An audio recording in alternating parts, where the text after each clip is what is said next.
dear CoronaTV viewers. I'm Johnny Damon. You're my bobblehead Joel today, just nod up and down if you agree. Welcome to the show, Mitch Joel. How are you? Happy birthday to you. And just look at those washboard abs. I know, right? Oh yeah, this is the fittest I've ever been in my life, you know. Happy birthday from Johnny Damon. First of all, let's just do the elbow bump. Well, hello everybody. Welcome to CoronaTV. It is Sunday, which of course, for those of you that were around maybe a couple months ago, is the day before one day and this day. I think I've forgotten which day it is, and who knows and who cares. I've actually even forgotten who my guests are. Not today's guest, but sometimes what I do is I'm referencing a guest and I go, oh, we discussed this on the show yesterday, but it was actually like 3 weeks ago. So it's amazing how time blends and blurs together. But we got a great show today. I will mention my guest shortly. But you know, it's actually kind of very appropriate, right? That you saw CC Chapman in the intro because CC was with me during the Crayon days. That's how maybe the first time that I connected with or heard of or met my guest today. Also, even the fact that it's Happy National Radio Day fits into the soliloquy, which fits into something that Piers and myself are going to talk about today. So everything seems to be working really nicely together today. And the little, seed that I'll plant with respect to National Radio Day is, what is radio? Right? Is it radio? Is satellite radio satellite, or is it radio, right? Rhode Island, is it a road or an island? Discuss. And then when we look at the growth of and the rise of podcasts, right? And Joe Rogan selling his podcast for $150 million. Is that radio? I don't know. I don't think so. And maybe labeling and putting ourselves into buckets isn't the smartest thing to do, especially during tough times. But as I was mentioning, Piers Fawkes is he's not many people know, he is the descendant of Guy Fawkes. I'm pretty sure that that's not true at all. He's smiling, which would indicate is definitely true, or not true. But he's the founder of PSFK, Retail Innovation Week, and Walkit. And, PSFK, and we'll talk about this, is a platform, a company, just one of the smartest collection, I think, of thought leadership trends, insights, and he has certainly stayed the course and the test of time. As always, if you want to find out about guests who's coming up next week, I believe James Rollins, one of my favorite authors in the world, is going to be on my show next week. I just hope he makes it. I find that the more, not to say that Piers is not famous, but the more famous my guest is, the more, shall we say, difficult it can be to make sure that they make it on the show. So I will be holding my breath. But yeah, just text the word CoronaTV to 66866 if you're in North America, or go to josephjaffe.com/subscribe if you want to get my newsletter, which really is now squarely focused, dovetailed, and aligned with CoronaTV. So happy birthday to Mendel Cement, to Amadeo Plaza, who worked as well with me at Crayon. It's amazing how all of these, these threads come together. Arthur Chan, I was on a panel with him back in the day, my very first iMedia panel, talking about creativity. Francois Gabeli was at Coca-Cola. If not for Francois, I wouldn't have met Martin Albarda, whose birthday it is tomorrow, who was the co-author of Zero with me, and who also is going to be on the show. You can see that this is almost like 6 degrees of Kevin Bacon or Joseph Jaffe. I don't know what it is. And then, of course, on LinkedIn as well, happy birthday to all my LinkedIn connections out there. So the seated soliloquy today is called, I told you, everything is connected to everything and everyone. And it's called Managing the Gray. What do I mean by that? Well, the title, Managing the Gray, is actually a hat tip and deference to previous guest on CoronaTV and fellow Crayonista, CC Chapman, who had a terrific podcast back in the day of the same name. There are many applications and explanations of this idea, but today I'm using it to underscore the importance of ambiguity, flexibility, agility, and specifically the ability not to bucket ourselves into too narrow a definition or hole. What do I mean by that? I'm saying that the business you're in might not necessarily be the business you're in, or the business you should be in. If Startup Bourbon, which is spelled B-U-R-B-N, had stuck to their party lines of where Yelp meets Foursquare, then Instagram would not have been born. Bourbon was initially an app where you could rate, review, and recommend restaurants. And then one day they realized people actually weren't using it for that purpose at all, but instead were going gaga over uploading photos of food and using the hashtag food porn. One pivot later, and the rest is history. Instagram is born. Now, the same could be said for the evolution of media, and with it, the evolution of storytelling. As we'll discuss today on CoronaTV, the New York Times has become as much a television channel as CNN has become a newspaper.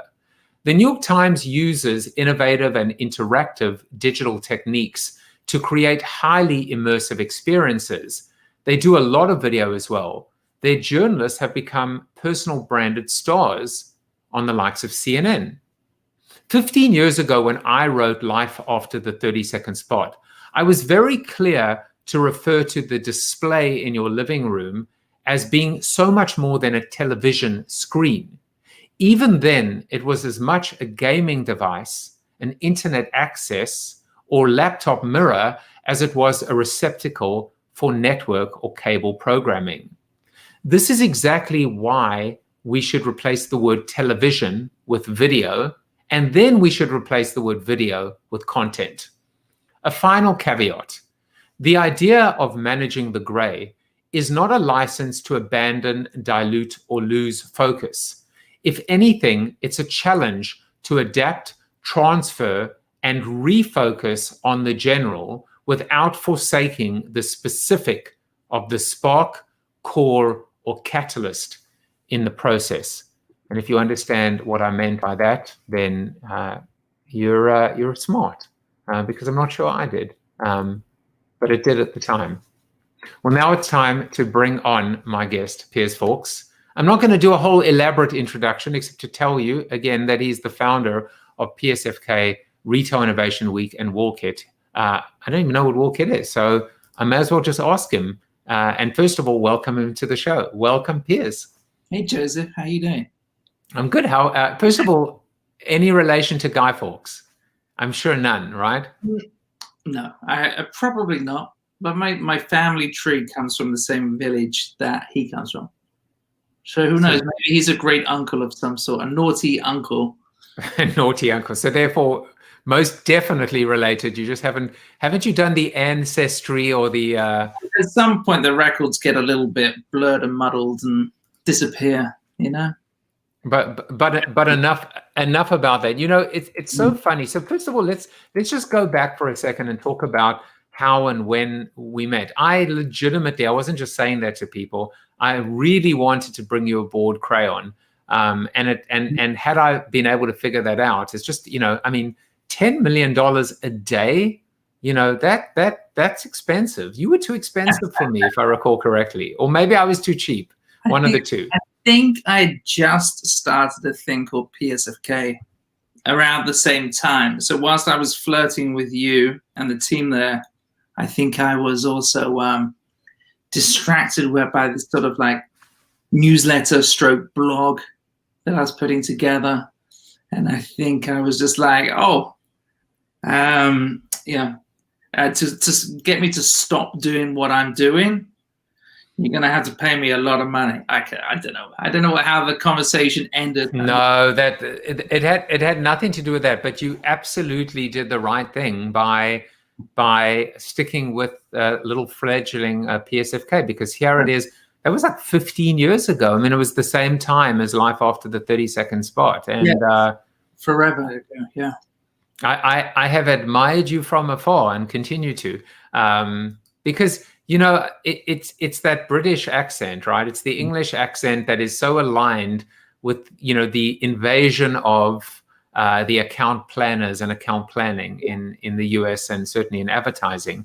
And there's just something about the accent plus strategic thinking equals a smart boffo, as opposed to two old codgers reminiscing, which is, I think, what you were saying earlier, right? Yeah. Well, as I said, I hope this doesn't turn into two old geezers. Yeah. So, No. remember in the old, but I think when I was doing the PSFK, and we really did tap into kind of a transatlantic audience of planners who, there's this moment in time where blogging particularly gave planners and strategists a voice, and gave them a moment to write out and read out their thoughts and their thinking, and it created this kind of golden age. We had people like Noah Breyer, who went on to do some great kind of new businesses and great strategy work, and we had just plenty of kind of strategists and thinkers who were just sharing ideas. And it was great, it was before Facebook, a few years before Facebook was available to the rest of us. And, there's debate. Why should planners blog? And all those sort of things. But, I think PSFK, I did with PSFK is shared a transatlantic / global point of view about new ideas that were happening in business and new ideas that were happening in culture. And hopefully I still do the same today. We're still PSFK, privately run business, and we're still innovating and inspiring people today, I hope. And continuing to also, like most small businesses or most businesses, figuring out how to pivot, how to adapt, how to cope with COVID. We're going to talk about a lot of that. I mean, I think there are three really meaty topics that we're going to get into, and I want to make sure we get into all of them. We're going to talk about the future of globalization. We're going to talk about the future of home or living.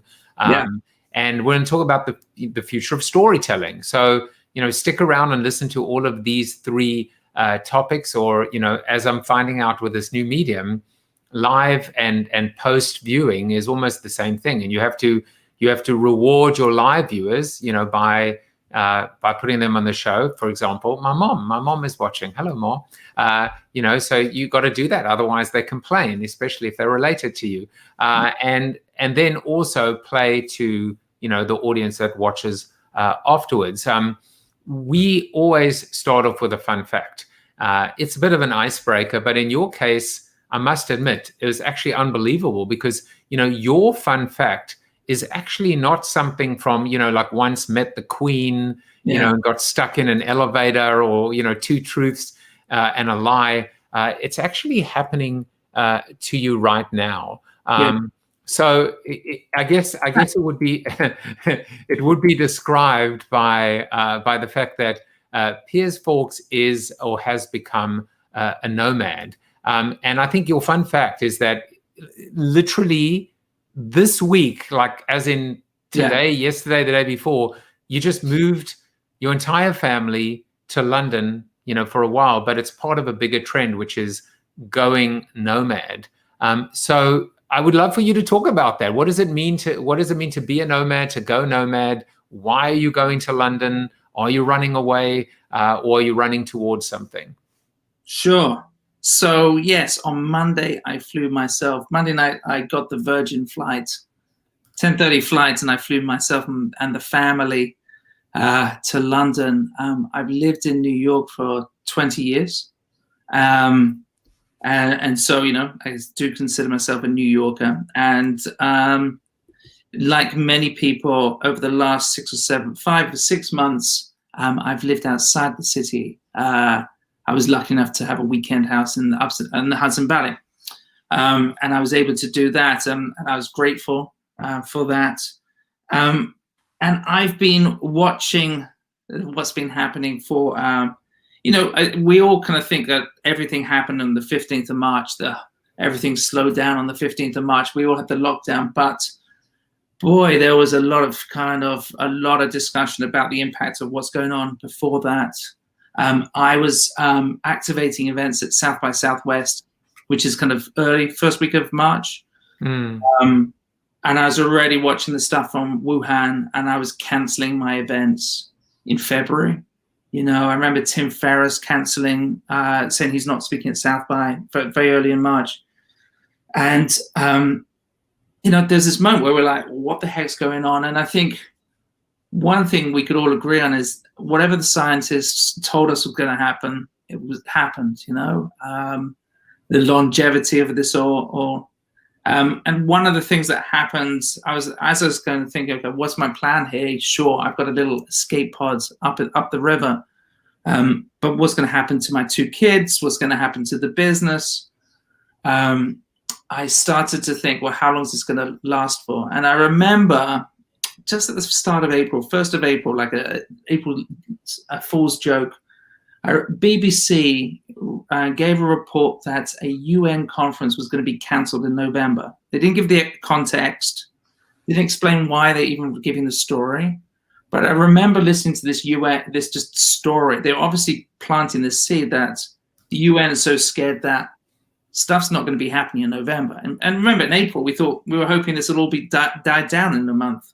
But that's the point where I was like, I need to have a plan here. And I realized that the business can operate virtually, and I realized that I was hoping that school could be running virtually, but I didn't know. And over the last few months, I've begun to put pieces together, schools, places to live.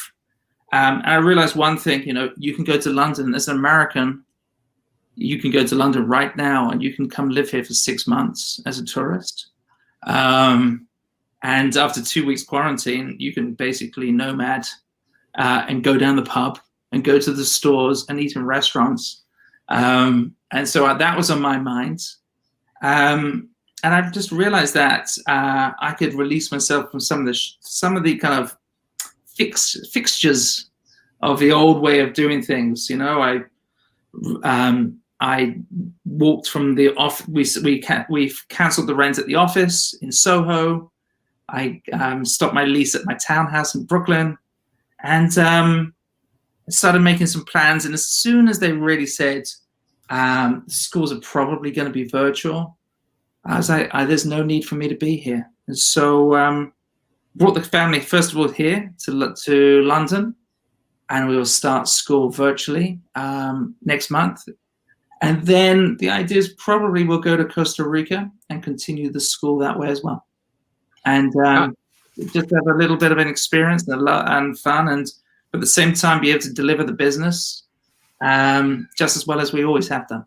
Right. I mean, I remember actually several years ago, let's say 3 or 4. So just to kind of give it some context, a family of a kid that played soccer, Premier Soccer with my son, just said that they were going to travel the world for 1 year, the entire family. They were going to, go as far south as South Africa and do shark cage diving, but they were going to go and live, not just travel, but live around the world. Yeah. And there's a bigger trend. I mean, and it's a bigger idea, the idea of being nomadic, because we're talking about the future of work. We'll get there in a second. Yeah. We're talking about what things can happen remotely and or virtually.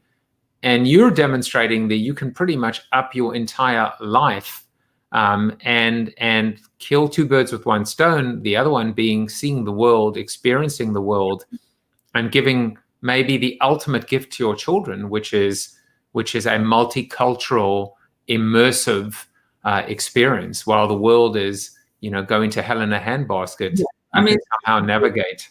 We've been talking about nomads for 4 or 5 years, and I think we've always pictured them as like 25-year-old or 30-year-old creative media execs and startup kids, working out of beaches and things like that, and possibly that's true, but I think right now, what have we got to lose? You know, that's but my opinion and my wife's opinion is there is no advantage of staying in the city right now, which is very sad. And I realize some of the negatives that that happen as a result of people like myself leaving the city. You know, what happens with I moved out of my rental. What happens with that rental? There's 63,000 vacancies right now, rental vacancies in the city right now. What happens to the people who don't have the luxury that I have? Often those people don't look like me. What is the impact on the economy? So there is definitely I do it with a consideration for what I'm leaving behind, but there's a moment also of, one has to look after oneself at this time as well. So, yeah. No, for sure. I mean, what you see on the screen is an article that said movers in New York City are so busy, they're turning people away. So it's yet another implication of an implication of an implication that you can't even find a mover. But I think I would like to get there, but in fact, we'll do that now. But first, I'm going to do the part of the show where I quiz you on a quote that is related or relevant to what we were discussing. So your quiz today is, who said the following: "I don't know where I'm going, but I'm on my way." That's a good one. This is someone like David Byrne. It sounds like it should be, but it's actually Carl Sandburg. An American poet. I love that because I mean it really speaks to the idea of a journey, not a destination.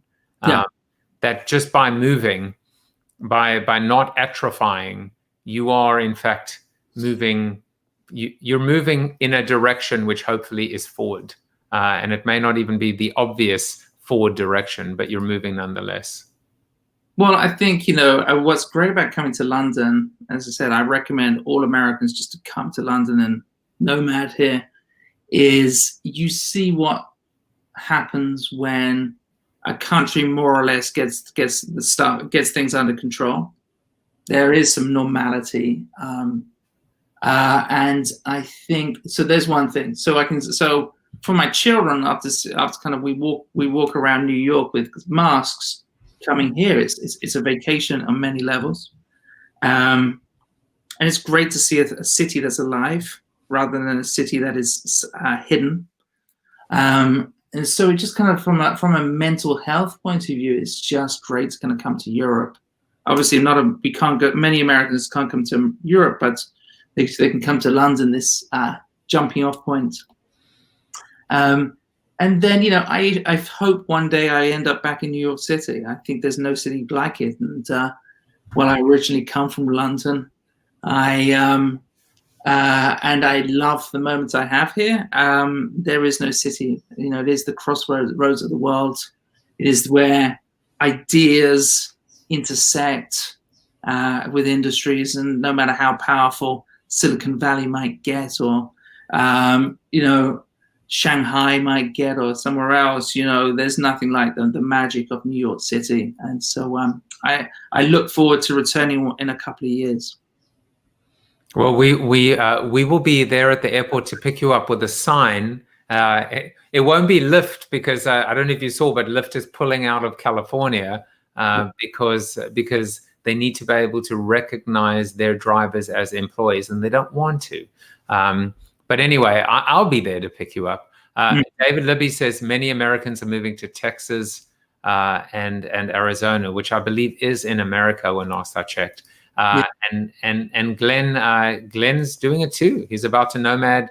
Let me just do that. So you have to just go a little bit above so you can see a lengthy comment. But yeah, I mean, it's happening. And I'm glad you brought it up because I think it's as I said, it's a trend of living as opposed. We keep on talking about how we work and the way we work.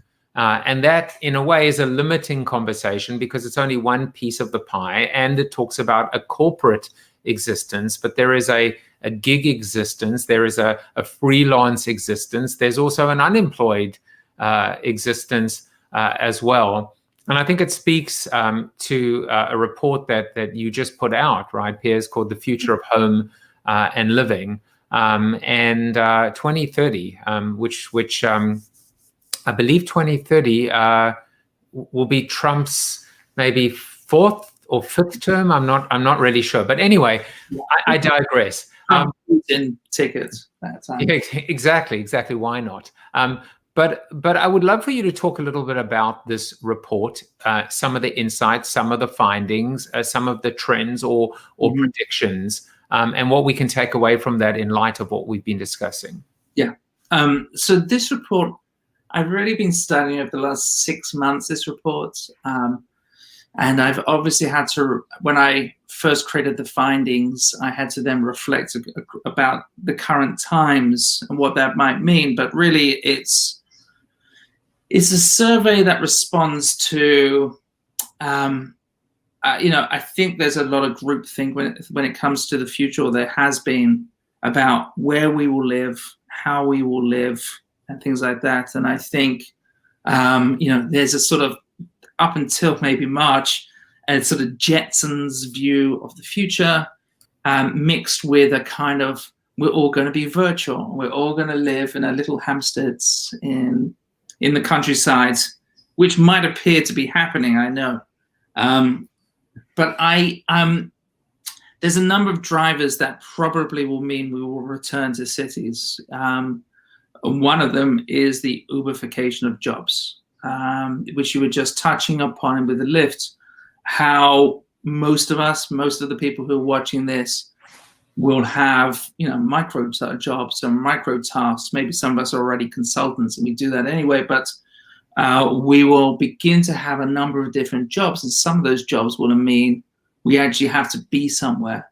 Even today, I know people who work in advertising, who worked in advertising, who have to supplement their work with kind of regular work, with old school bar work and things like that, And I think we're just going to see more and more of that as the industry kind of gets more kind of, as the changes of AI and the pressures from globalization mean we're going to have a lot of pressures on the idea of a full-time job.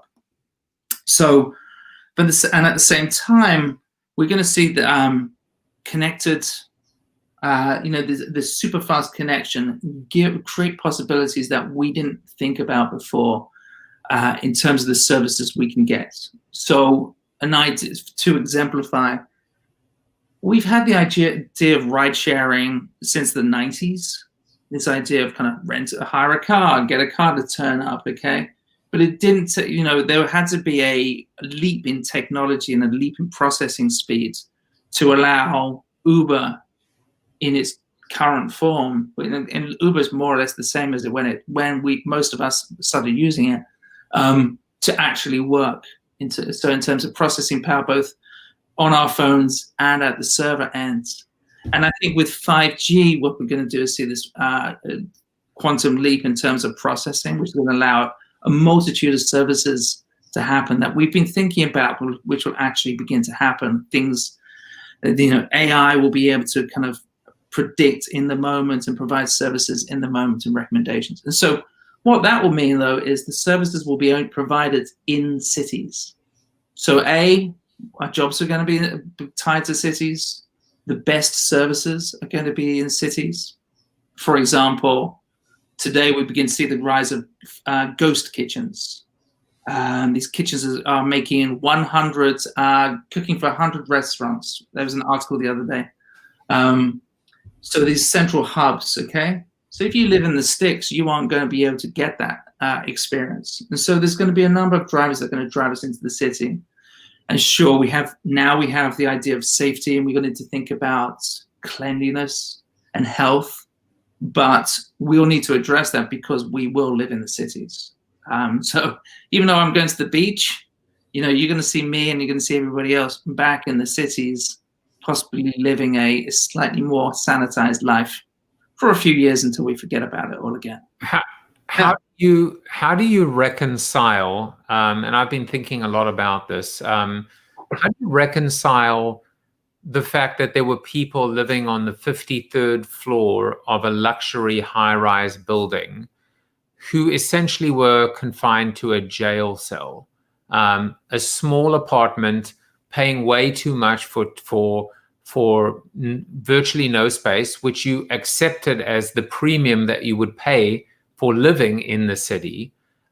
You weren't able to use the gym in the building or the pool or anything like that. And now you have these people going, what the hell was I doing? What the hell was I thinking? Surely there's a better way. Because I think the counter-programming trend is the fact that with a reliable high-speed connection, you can be, in fact, a nomad. And so I guess going back to the idea of the ghost kitchen, I think almost brand city or cities are going to have to rebrand themselves or reinvent themselves and be able to create a point of differentiation that says, this is why you must, you need, you have to, you will want to live in a city. Yeah. There's the burbs, the boonies, the sticks, whatever you want to call it, the farm, Costa Rica. I would, I disagree with you a little bit, but I understand your point. I think by 20. Thank God, by the way, I love that. I just think, the privileged, the hyper privileged, are going to have the opportunity to live in the boonies. Even today, to buy or rent a place up in the Hudson Valley, or obviously out east, if you're in New York, and must be many other areas, is it's through the roof. It's only available if you like working finance, probably, or the top of your game. So it's going to happen quicker. Sure, young people are going to go to suburbs, and young families are going to go to the suburbs in Jersey and things like that. But I think it will expand, and then it will come back together as you realize that we still need to work around a hub, which I know is not that. Again, I'm trying to fight the group think is, hey, we can work anywhere, and I'm like, some of the jobs we will do will be virtual, but some of the jobs we will have to do to supplement our income might actually be physical and involve us being somewhere. So and again, it's the privileged few who don't need to actually use their hands, I guess.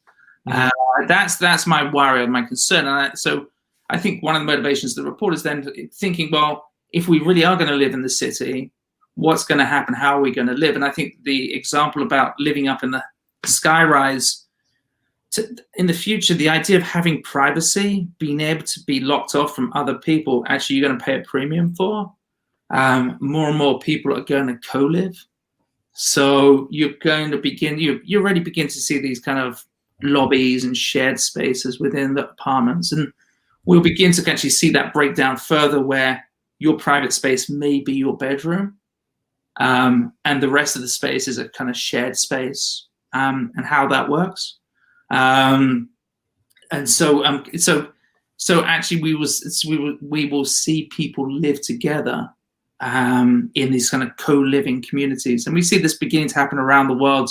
Sometimes very extreme, where people don't even know which bed they're going to sleep in. Often that's for kind of young workers. We see that in California, but you see, from the ideas we see in California, they are ripples or weak signals that help us understand what will happen in the future. I'm so glad you shared that insight with us, because I find that absolutely fascinating. And I think you saw a little bit of a glimpse of what that might look like, where people were quarantining together that ordinarily might not have been. And I think, for example, I mean, listen, I'm not ashamed. If Howard Stern loves The Bachelor, then I can love The Bachelor too, my guilty pleasure. But, Hannah Brown was quarantining with two other people that she wasn't dating, that weren't related to her, that weren't even, childhood friends, but were, friends of context. And they lived together and quarantined together and TikToked together. And I think that demonstrates what happens when communities of interest apply innovative new models of how they live which is a precursor to how they work. I love that build. Yeah, it's interesting. I never thought of that, but I think that is an example. Again, I worry about what does that mean for, the elite and the haves and the have-nots. What happens to the people who don't have that choice? But it's going to be interesting to kind of see how this shakes out. And then there will always be people who live in private spaces. But what will happen, I think, is we're going to begin to see this idea of parasitic living. We're going to start to see areas which were uninhabitable or we didn't have homes beginning to be bolted on because the existing housing infrastructure is going to be turned into these co-living spaces, unless you're super wealthy and you can maintain a level of privacy. I'll just make one more comment, and then we'll move into, I think it's a pretty natural segue into globalization. Yeah. But I think also it almost seems like a resurgence or a revisiting of the sharing economy, and even like little glimpses of ways launching their carpool solution that can match you and map you to similar people that leave from the same place and arrive at the same place on a daily basis, called their commute. But I think the idea of sharing resources, pooling resources, combined with this idea of countering loneliness, because privacy is on one hand, and then there's loneliness, and somewhere in the middle may be a very interesting third place. So that was awesome. So now let's talk about globalization. Happy to, and as I said before the show, Joseph, I'm happy to share that report if anybody wants it, if they get in touch with me. Yeah, I mean, I'm sure many people would. How? Well, there are obviously many ways that they can get hold of you.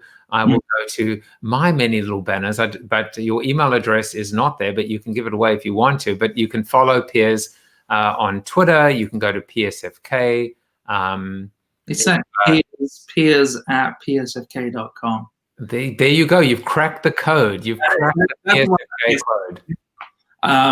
So Piers at PSFK.com if you'd like to get a copy of that report, and I certainly do. That's great. All right. So let's talk about now the impact of and on globalization, and all I'll do to just set the stage is, the argument that I make is that the age of the age of the corporate empire civilization is coming to an end. That size is not a growth enabler anymore; it is a growth inhibitor, and that all of these large multinational corporations, these blue chip companies themselves, have gotten too big. Too big. It's not even too big to fail. It's built to suck. But that's one aspect of it. There's, I'm sure, another aspect. I sense a disagreement, which would be awesome. 2 disagreements in 2 topics. But what do you want to talk about? What do you want to bring to the table with respect to this idea of now what happens post-COVID? Build to suck stuff's super interesting at that level of corporate business, and so, and I think the line you kind of gave me is something which is kind of the current sentiment in mainstream press. And I think one of the challenges we have about the mainstream narrative is it's feeding, it's kind of borrowing from, it's an echo chamber. So one person has this idea and then it goes round and round and round without a proper kind of analysis and thoughtfulness about what's really going to happen. And I think, so the common discussion or tagline is globalization is over. Now we're all stuck at home. However, what I'm seeing is maybe an alternative globalization, or true globalization, which is suddenly the democratization of labor, of access to labor, and skilled staff. So, as I said, I plan to go to Costa Rica. And just before the call, my children were doing their Spanish lesson, and they were doing that one-on-one with a couple of kind of teachers straight from Central America, at a Central American price, but well-educated, professionally trained, cultured professionals who were giving those lessons. And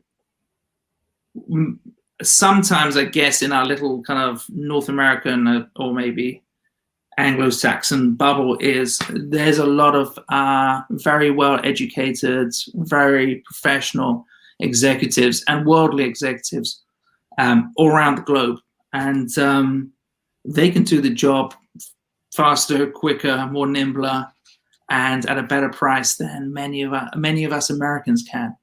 So to give you an example, I've been running a virtual conference called Retail Innovation Week. I don't charge for it. I don't have any sponsors. I've just been doing something a little bit, in the same spirit that you have, putting on events and sharing ideas just to kind of help us think about what to do next. And at first I went to a conference production company to help me put this on, and they gave me a quote in the tens of thousands to do something very similar to what you're doing for not very much. And then I went to a conference in Mexico. We did one of these virtual conferences in Mexico, and it was so well produced. I asked to speak to the producer, and it was just one guy out of Mexico City, and he was just basically putting it on the conference for $40 an hour was his fee. His assistant was $15 an hour, and I hired him and his assistant, and we basically put on the conference for like a 20th of the price I was being charged in the US. And I just, it just said to me, wow, now is the moment. We have all these communication tools, we have this connectivity, and this upheaval is going to actually allow us, or just basically break the habits of always turning to the people locally in our city and actually finding best-in-class talent with best pricing around the world. So I think it's So would it be fair to say the context is a globalization with respect to collaboration, with respect to innovation, with respect to applying new business models, as opposed to, it's not a top-down, it's not a legacy application of the concept of what we might have learned in an economics or a textbook 20 years ago or 30 years ago. Yeah. Well, it's definitely bottom up. I mean, if you had before the show said, hey, I need some help with these graphics, if I had sent you a link to my designer, a junior designer in Panama 3 years ago, 5 years ago when we first met, you might have said, oh, hang on a second, what am I doing? But now, those professionals there arguably can be as qualified and as creative as any talent you can find locally. Well, I mean, by the way, yesterday Tim Sanders was on the show, and he's VP of Customer Insights at Upwork. I went to Fiverr. The voiceover when my show ends, the outro of the show was done for a Fiverr. The cover of Built to Suck was designed through Design Crowd, and I loved it, and I wanted it to be done that way. Even the logo for my son's bar mitzvah was done through the same resource. So there's no question from a talent standpoint. I'm curious as to how the corporation will they adapt? Will they adapt? Will they feed into this and use it, or will they be dethroned or disintermediated by it? This show's supposed to be about positivity, and I think I've kind of been painting a slightly scary picture of offshore staffing, micro staffing, and I think what we're seeing it's a little like technology. You can't stop what is about to happen in some ways, how technology and how some of this is going to unfold. So we need to think about how we're going to take advantage of it. So if you are, let's say you're a freelance designer, how do you work with other designers to deliver work rather than trying to do everything yourself? Because if you try to do everything yourself, you can't. The price you charge is too. It's going to be too expensive. So I think kind of we need to start to think as media professionals. How do we outsource? How do we outsource our work? Now, in terms of how that can challenges the larger companies, well, I'm unsure. I haven't gonna got there. I'm just thinking the middle layer for sure is going to be challenged as more nimble people using services can just like deliver high quality work. I'm happy to chat more about it. It's kind of interesting to understand whether it's going to impact the larger corporations right now. Well, I think, and maybe we will, but I think the first two topics really work beautifully together, right? Because as I said, so many of the conversations that I've had, even on the show, have been about how we work as opposed to how we live, and we started off with that, and then in thinking about the we part, right, from the nomad in we, that is able to still be part of something bigger. I think that worked really nicely into the second topic. The third topic, in many respects, has nothing to do with the first two, but it's pretty fascinating nonetheless. It's just something that has piqued your interest and curiosity, and I'll let you kind of talk about it. And what I'm going to do, if everything works out really nicely, is I am going to share. I'm going to share an example of what you're talking about. So let me do that. Let's see if that works. I'm assuming that has worked. Has it worked? Yeah. So why don't you talk about these new techniques, and I'll go ahead and show the demo because you can't see it on the screen, but you will in a minute. Okay. So this is the one about herd immunity. Yeah, that's great. So I get possibly again is this group think. So I think with brands and advertisers, particularly B2B advertisers, we have this kind of content marketing approach, which is about writing blog articles and making YouTube videos and things like that. And it's a sort of standard way to make branded content today. A bit of a group think. And what I realize, what I respond to, are these what they call multimedia reports that some of the newspapers are putting out there. And they are fabulous in terms of their engagement. I'm sure many of you have come across these. New York Times is particularly prolific with them, but I think this could be the Washington Post we're looking at. That's right. It is. We are scrolling through an article and it's animated and interactive, so it adapts. And so at the story, so what we are learning about immunity, herd immunity. And it's basically helping you understand how to do that step by step. Here's a thing. Now an animation is going to keep my attention, help to explain that. Now something else is going to happen, okay? And then, and what can happen is those little three characters, see, they're going to disappear. Now we're going to talk about something else, get past the ads, and then something else, and this is going to happen. And an animation, further storytelling is going to happen. And when I look at this, I think, I don't know any brand advertiser doing this.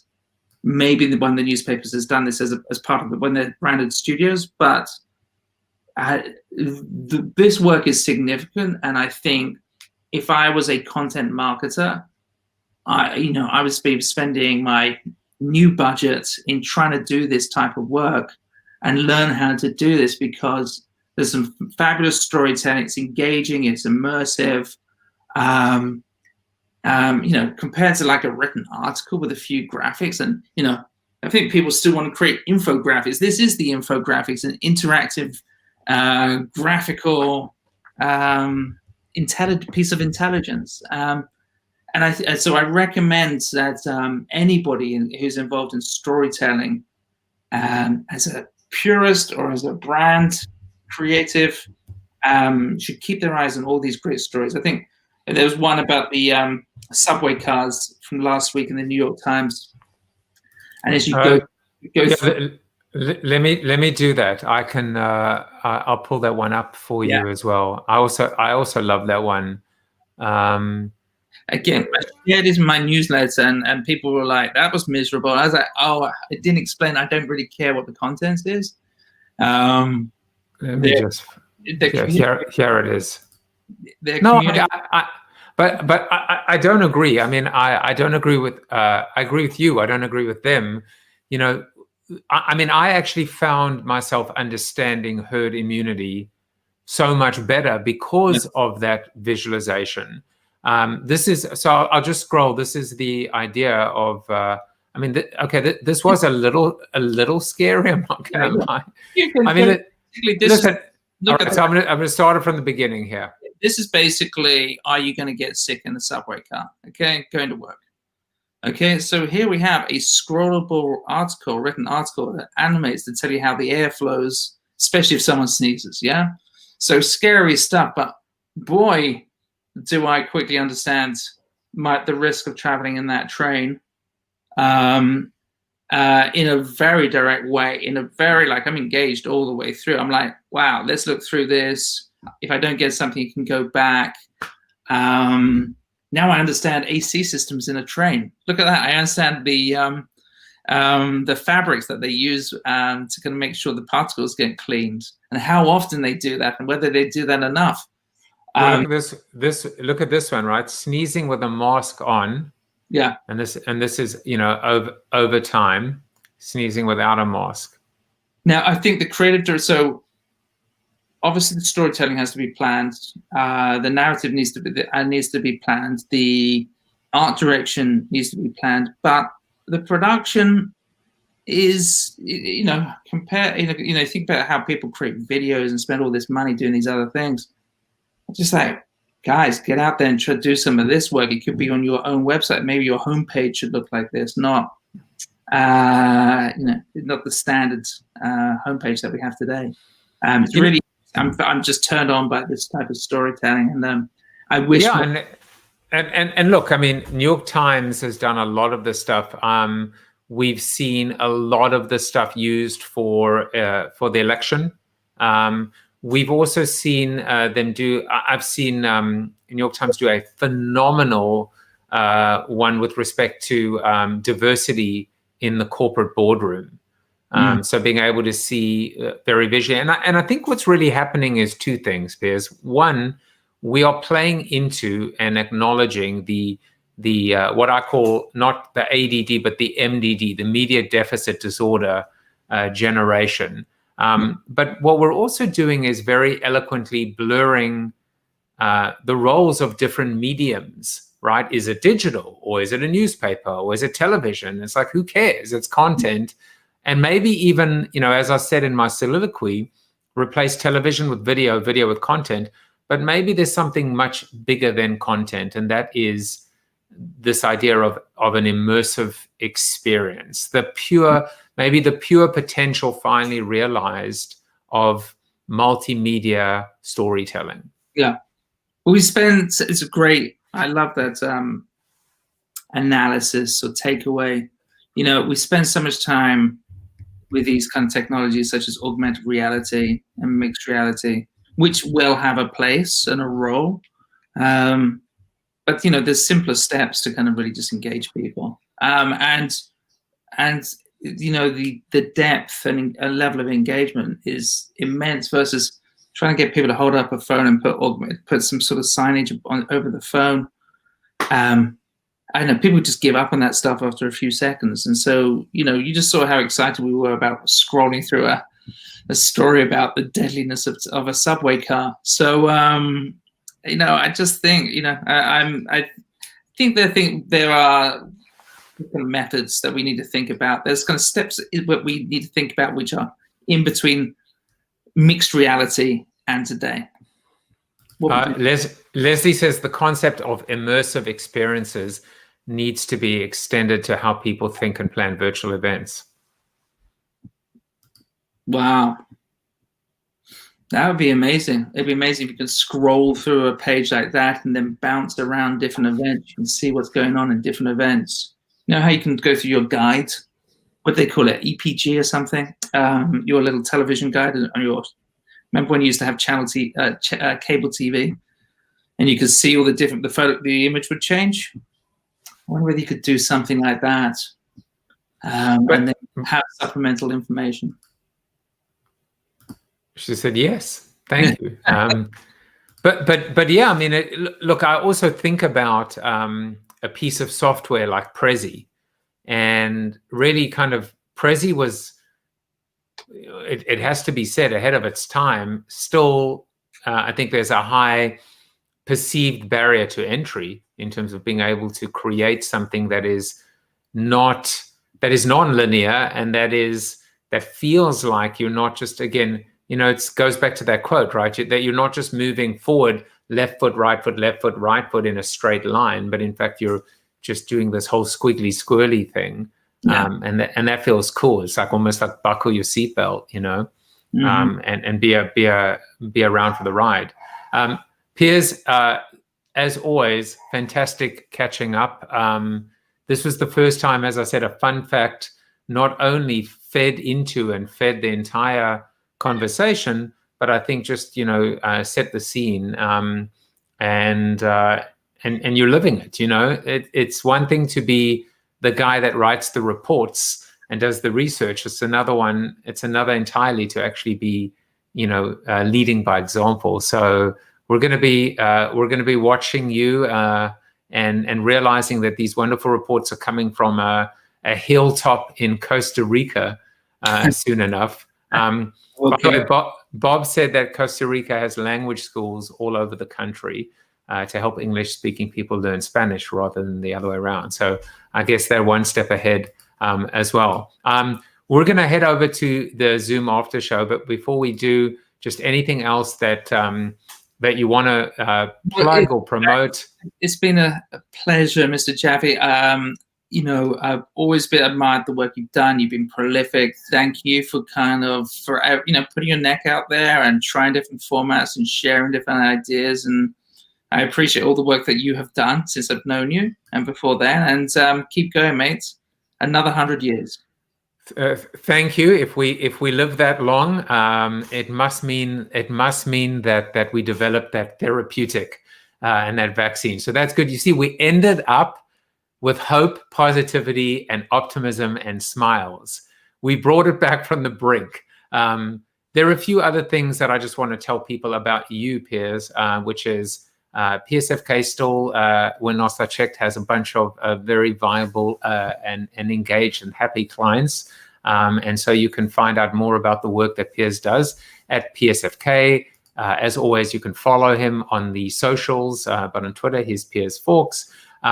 Piers, you're doing this event in January, right? Retail Innovation Week, but you have a number of events leading up to it, like this one, which is September 9th, if you want to register. And really, yeah. And one more thing, which I'm going to call the Easter egg, which is you have a personal email, not a PSFK, but a Piers email. And if you want to sign up for that, you know, you can. Yeah. So I'm going to sign up as soon as we're done with the show and as soon as we're done with the Zoom after show. Piers, thanks for your time today. It was awesome, and thank you for the compliment. Learning how to take a compliment. It's hard, but I'm getting there. I hope it provided some insight. You certainly did. All right. Everyone else, we'll see you tomorrow. Bye-bye. Thank you for watching Corona TV with your host, multiple author, and global keynote speaker, Joseph Jaffe. Corona TV is the show about hope, positivity, optimism, and if there's time left over, a little bit of marketing. The after show on Zoom starts right now at bit.ly/Corona TV After Show. If you like the show, tell a friend or two. Please subscribe to the show at coronatv.show. And if you want to get inside news, previews of upcoming guests, and much more, text Corona TV to 66866 or visit josephjaffe.com/subscribe to sign up for the show's newsletter. And despite the best ministrations of your wife, you still look ugly.